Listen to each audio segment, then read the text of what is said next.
Hello guys, May 30 ഞങ്ങളുടെ അമ്മയുടെ birthday ആയിരുന്നു കേട്ടോ. അന്ന് രാത്രി 12 മണിക്ക് ഞങ്ങൾ മക്കളും മരുമക്കളും ചെറുമക്കളും കൂടെ അമ്മയ്ക്ക് നൽകിയ ഒരു കുഞ്ഞ് സർപ്രൈസ് കേക്ക് കട്ടിംഗ് ആണിത്. ഞാൻ ഈ ഒരു വീഡിയോ അപ്ലോഡ് ചെയ്യണമെന്ന് വിചാരിച്ചതല്ല, പിന്നെ വെറുതെ ഗാലറിയിൽ കിടന്ന് ഡിലീറ്റാക്കി കളയുന്നതിനേക്കാളും ഇവിടെ കിടക്കട്ടെ എന്ന് കരുതി. അതുകൊണ്ടാണ് ഇത് അപ്ലോഡ് ചെയ്യാൻ കുറച്ച് ലേറ്റ് ആയത്.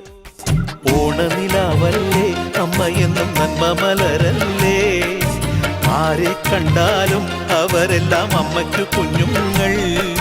ഞാനും ഈ അമ്മയ്ക്കു പൊന്നുണ്ണി, എന്നും പൊന്നുണ്ണി.